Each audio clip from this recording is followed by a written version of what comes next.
ಹರೇ ಕೃಷ್ಣ. ಈಶ್ವರೋ ವಿಕ್ರಮೀ ಧನ್ವಿ ಮೇಧಾವಿ ವಿಕ್ರಮ ಕ್ರಮಃ ಅನುತ್ತಮೋ ದುರಾದರ್ಶಃ ಕೃತಜ್ಞ ಕೃತಿರಾತ್ಮವಾನ್.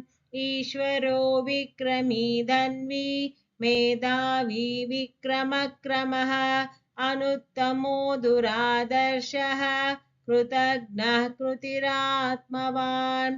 ಬನ್ನಂಜೆ ಗೋವಿಂದಾಚಾರ್ಯರು ಇದನ್ನು ಹೀಗೆ ಅರ್ಥೈಸಿದ್ದಾರೆ.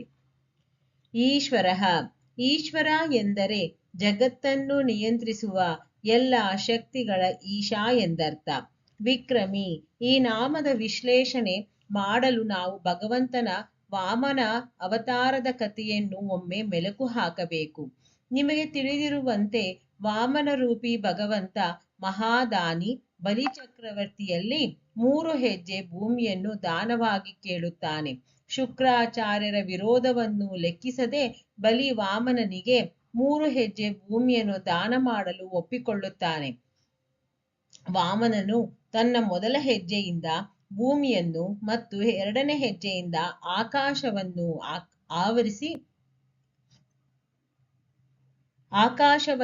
ಆವರಿಸಿ ನಿಲ್ಲುತ್ತಾನೆ. ಆಗ 3ನೇ ಹೆಜ್ಜೆಗೆ ಬಲಿ ತನ್ನ ತಲೆಯನ್ನು ಅರ್ಪಿಸುತ್ತಾನೆ. ಇದರಿಂದ ಪ್ರಸನ್ನನಾದ ಹರಿ ಬಲಿಯನ್ನು ಪಾತಾಳ ಲೋಕದ ಅಧಿಪತಿಯನ್ನಾಗಿ ಮಾಡುತ್ತಾನೆ. ಬಲಿ ಪಾತಾಳವನ್ನು ಸೇರಿ ಉದ್ಧಾರವಾಗುತ್ತಾನೆ. ಈ ಕಾರಣಕ್ಕಾಗಿ ಭಗವಂತನನ್ನು ತ್ರಿವಿಕ್ರಮ ಎನ್ನುತ್ತಾರೆ. ಈ ಕಥೆಯನ್ನು ನಾವು ಸ್ವಲ್ಪ ಆಳವಾಗಿ ವಿಶ್ಲೇಷಿಸಿದರೆ ಮಾತ್ರ ಇದರ ಹಿಂದಿನ ಗುಹ್ಯ ಅರ್ಥ ತಿಳಿಯುತ್ತದೆ. ಸಂಸಾರ ಸಾಗರದಲ್ಲಿ ಮುಳುಗಿರುವ ನಾವೆಲ್ಲರೂ ಒಂದು ರೀತಿಯಲ್ಲಿ ಬಲಿಗಳು. ಭಗವಂತನ ಸಾಕ್ಷಾತ್ಕಾರವಾಗಲು ನಾವೆಲ್ಲರೂ ಮಾನಸಿಕವಾಗಿ ಆಧ್ಯಾತ್ಮಿಕವಾಗಿ ಬಲಿಷ್ಠರಾಗಬೇಕು. ಉಪಾಸನೆಯಲ್ಲಿ ಪ್ರಮುಖವಾಗಿ 3 ಹೆಜ್ಜೆಗಳಿವೆ. ಮೊದಲನೆಯದು ಭಗವಂತನ ಪುಟ್ಟ ಮೂರ್ತಿಯನ್ನು ದೇವರು ಎಂದು ಆರಾಧಿಸುವುದು. 2ನೆಯದು ಉಪಾಸನೆ ಮಾಡುತ್ತಾ ಭಗವಂತನ ಕೇವಲ ಮೂರ್ತಿಯಲ್ಲಿ ಅಲ್ಲದೆ ಇಡೀ ಲೋಕದಲ್ಲಿ ವ್ಯಾಪಿಸಿರುವ ಶಕ್ತಿ ಎಂದು ತಿಳಿಯುವುದು. ಪ್ರಮುಖವಾದ 3ನೇ ಹೆಜ್ಜೆ ಭಗವಂತ ಸರ್ವಾಂತರ್ಯಾಮಿ, ಆತ ನನ್ನೊಳಗೂ ತುಂಬಿದ್ದಾನೆ ಎಂದು ತಿಳಿದು ಆ ಪರಶಕ್ತಿಗೆ ತಲೆಬಾಗುವುದು. ಆಗ ನಾವು ನಿಜವಾದ ಭಗವಂತನ ಸಾಕ್ಷಾತ್ಕಾರವಾಗುತ್ತದೆ ಹಾಗೂ ಭಗವಂತ ನಮ್ಮನ್ನು ಉದ್ಧರಿಸುತ್ತಾನೆ. ಈ ಮೇಲಿನ 3 ವಿಕ್ರಮಗಳಿಂದ ನಮ್ಮನ್ನು ಉದ್ಧರಿಸುವ ಭಗವಂತ ವಿಕ್ರಮಿ. ಧನ್ವಿ ಎಂದರೆ ಧನುರ್ಧಾರಿ, ಅಂದರೆ ಧನಸ್ಸನ್ನು ಕೈಯಲ್ಲಿ ಹಿಡಿದಿರುವವನು.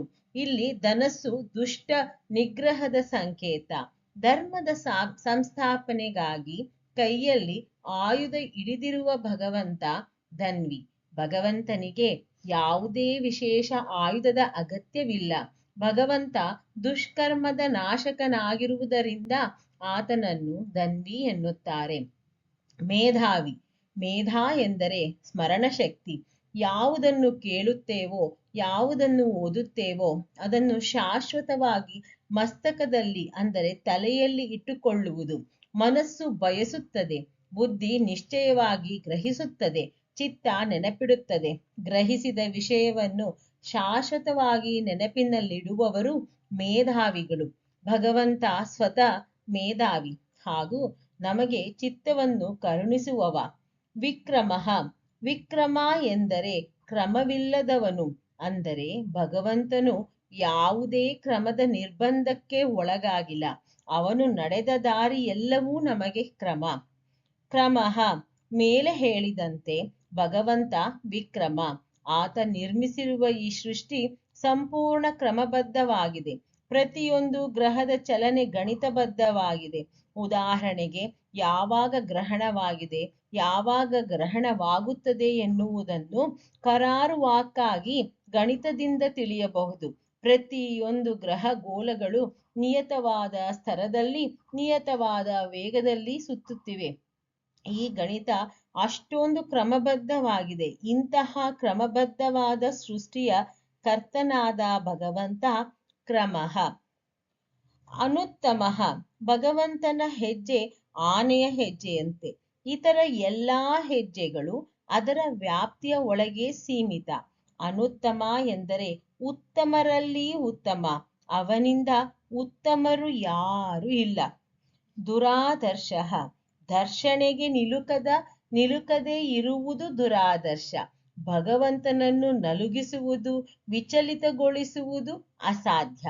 ಆತ ತನ್ನ ಕ್ರಮದಿಂದ, ತನ್ನ ತೀರ್ಮಾನದಿಂದ, ತನ್ನ ಸ್ಥಾನದಿಂದ ವಿಚಲಿತಗೊಳ್ಳಲಾರ.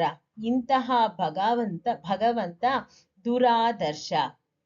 ಕೃತಜ್ಞ, ಮೇಲಿನ ಕೆಲವು ನಾಮಗಳಲ್ಲಿ ನಾವು ಭಗವಂತನಿಗೆ ಕ್ರಮವಿಲ್ಲ.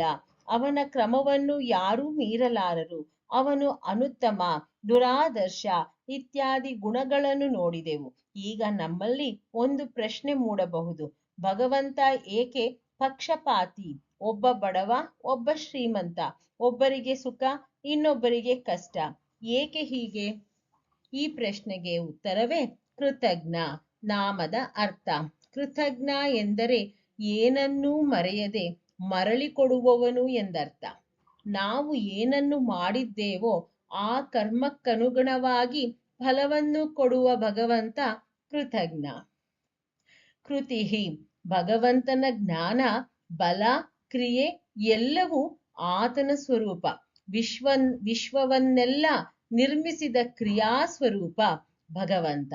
ಕೃತಿಹಿ.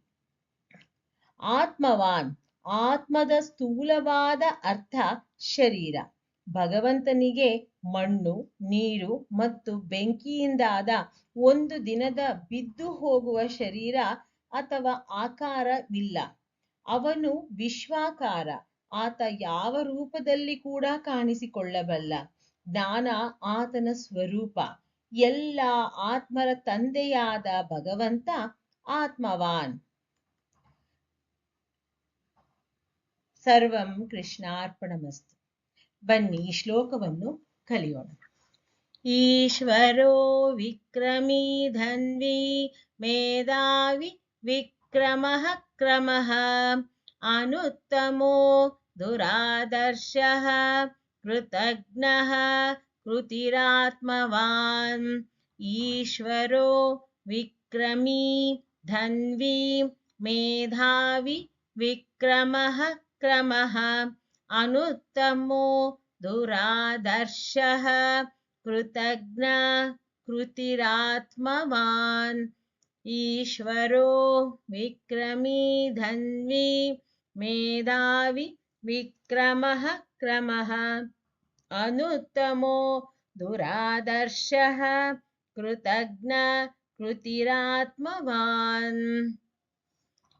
ಸರ್ವಂ ಕೃಷ್ಣಾರ್ಪಣಮಸ್ತು.